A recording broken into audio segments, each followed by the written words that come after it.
Men of Lithin, Volume 1, a fantasy novel doing the rounds among the tribes of Natlan that is said to be translated from a popular work by the reputedly famous Fontanian author Knu Ya. The Natlanese who have visited the court of Fontaine, however, claim to have been unable to find the original, nor has anyone managed to find a local who's ever heard of an author named Knu Yan. It is the third millennium since the flame was stolen. Since records began, there has never been an age as enlightened and reasoned as this. Even on moonless nights, the countless towering monoliths of the metropolis are illuminated by innumerable lights. The metal pipes that connect the streets and districts shine with a resplendent glow, the golden liquid flowing within, imbuing the city with vital energy. That aureate fluid is Lithin, the lifeblood of human civilization. Since the technocracy first discovered it 100 years ago, it has been the source of countless innovations, leading humanity into a new era. Automated tiling machines revolutionized farming, more than sextupling agricultural yields, while airborne shuttles soared into the sky, connecting the once isolated cities dotting the continent. The people of today can no longer imagine a world without Lithin. This applies doubly so for the rulers of the now interconnected cities. Lithin was first discovered in the ruins of the ancient settlement known as Natlanti, a city located deep within the earth, thus allowing for the mining of the substance, whose roots lie deeper still. As there was no way to drill so deep from the surface, Lithin production was concentrated in the hands of those who controlled the Natlantian ruins, the Technocratic Assembly. As demand for Lithin grew, conflicts arose between the cities over its supply and distribution. As disputes became ever more common and increasingly bitter, the specter of war grew ever darker, enveloping the land. Though at least for today, the residents of the metropolis have temporarily forgotten the shadow that hangs over them as they crowd the streets and plazas for the continental fair being held in their city. This grand event, organized by the Technocratic Assembly, is a celebration of peace and progress, showcasing the latest inventions and fruits of technological innovation. Even though these inventions will likely soon contribute to the growing arms race between the disparate cities, they still serve as temporary comfort to an anxious populace. That is, except for you.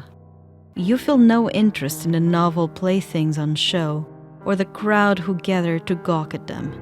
The hustle and bustle of the fair only heightens the unease you feel at the decision to meet here. A few weeks ago, a group of insurrectionists destroyed the Lithin transfer hub in Seth before broadcasting a pre-recorded projection, repeating the same old cliches that Lithin is a demonic gift and that the technocracy are destroying the world. Apart from titling themselves as heralds of the unenlightened, there was nothing to differentiate them from any other such malcontents.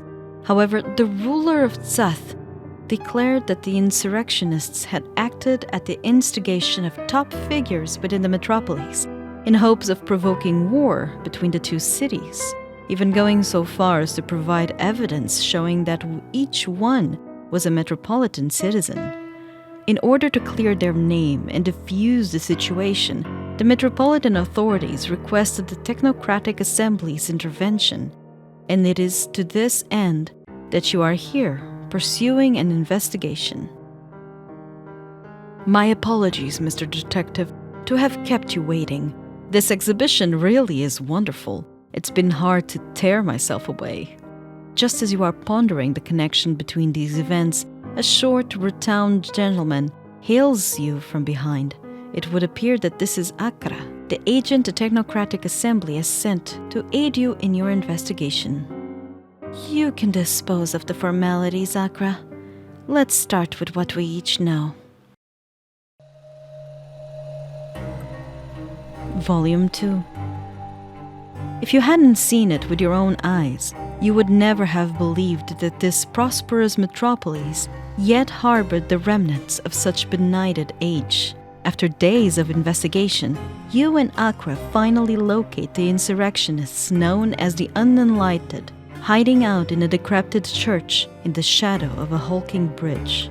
Their location leaves you more convinced than ever that this is merely a band of Luddites left behind in the wake of progress, and not some insidious tool of a more sinister political plot. Regardless, you need evidence to present before the Technocratic Assembly, and so you and Akra decide to wait for the insurrectionists to leave their base on one of their seemingly endless missions to transport some unknown cargo before sneaking inside to gather the proof you need. You stake out their hideout for a full 3 weeks before you finally seize your chance. By now, you are sure that there are 12 of them coming and going from the church, and on this particular morning, they have all left together on their transport. Based on your observations, they are unlikely to return before dusk. Akra stands sentry by the door as you enter the church alone.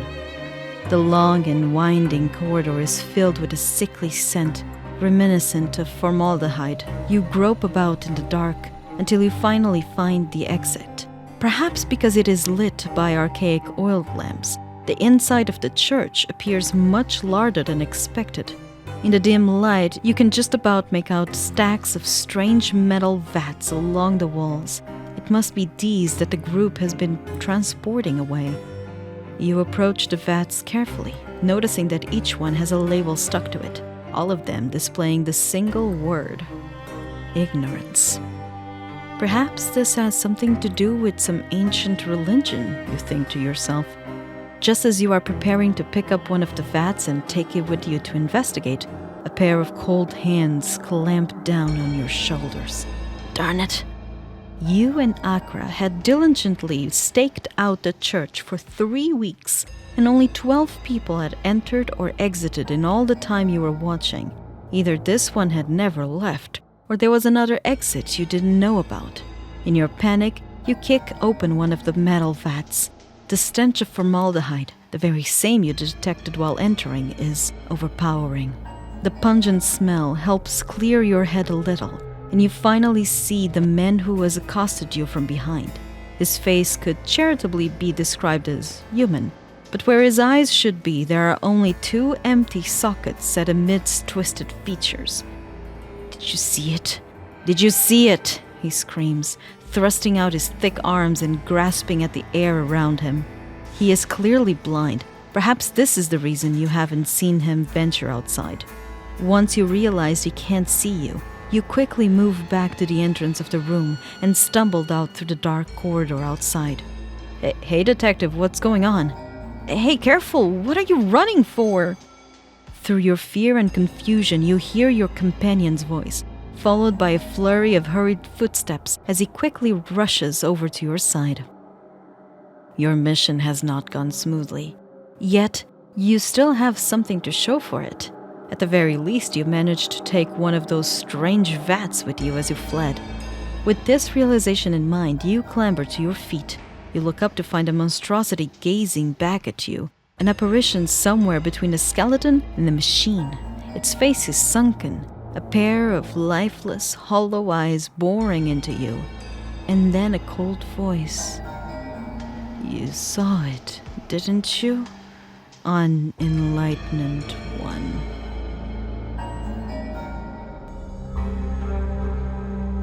Volume 3. A colossal head and slender limbs connected by countless threads to a seemingly reptilian body. What you're looking at is a human. It is the last specimen of its kind in the world. The monstrosity in front of you is gesturing to another creature, floating in a nearby cultivation tank. Even though you have become accustomed to your companion's visage, you do your best to look away. The sight of its eyes still sends shivers down your spine. "If this is a human, then what are we?" you ask the creature that, until recently, you had known as Akra. Now that you think about it, it seems obvious that this would merely be a code name used in the Technocratic Assembly. By means of some unfathomable technology, The church is connected to Natlanti.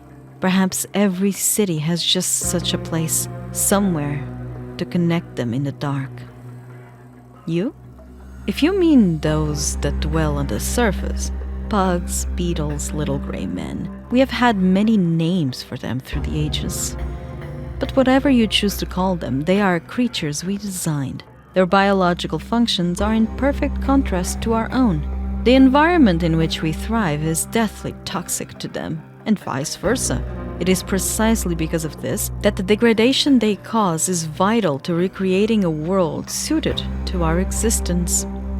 If things are really as this creature claims, the entire history of our civilization is the result of their planning, and the countless technological marvels and inventions that we now enjoy were bestowed on us by them.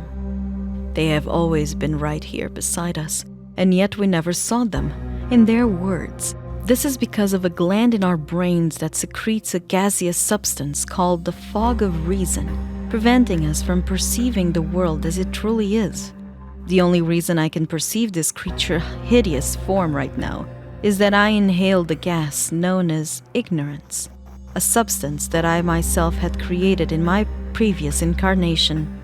I still have one more question. Having given us Lithin, how can you guarantee that we'll destroy each other in a great war once it runs out? Lithin, the miraculous energy source discovered amongst Natlantian ruins, is the energy-based form of these creatures.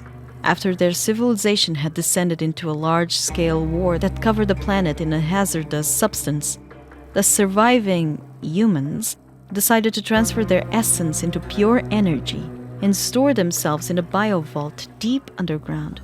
Following this, they designed a brand new species, one that could survive on the polluted planet they had created. They hoped that this new species would aid in the biodegradation of the harmful substance until the surface was habitable again and they could begin anew. Yet that new world would have no place for their creations. Once the surface dwellers discovered Lithin and used it to advance their civilization, the ancient beings from beneath the earth would start to re-emerge. And so they wait for the day when surface civilization destroys itself, a catastrophe that will give them new life. Perhaps you've heard of psychohistory, or probably not. It hardly matters. The point is, besides designing biological functions, the design of a species' history is also a simple matter of technology. The incessantly questioning heart, the barely controllable greed, the drive for victory, it all leads them to the same inevitable conclusion. The unenlightened deny it, but that is only because your senseless morals have yet to be overcome by evolution. At long last you arrive at the final room in the deepest depths of the biovault, where the last memories of countless generations of the unenlightened are stored. When the survivors of this ancient civilization decided to transfer their life force into Lithin, there were those among them, though a minority, who resisted. They refused to abandon their individuality and merge into boundless singular wisdom. Because of this, they were labeled the unenlightened. The majority were unable to deny them their rights, simply preserving for them this final room, allowing them to live out incarnation after incarnation among the life forms on the surface. Those who consider themselves enlightened believed that one day their brethren would choose to join them and return to the embrace of the whole. Indeed, you are the leader of the enlightened. You have witnessed the countless memories of sages who established the codes of law, of poets who extolled the graces of virtue, and of warriors who fought against the oppression of tyrants. At the start of each memory, you see a huge figure cast its shadow over those who were exiled from the ancient city. The figure seems to speak, but you can no longer recall the words. All you remember is that you yearn for him. Perhaps every generation of the enlightened eventually returns here to give their answer. In that case, what will your answer be?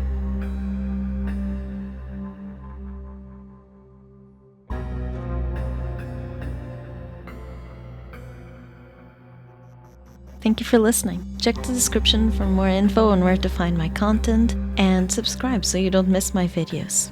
Until next time, stay safe.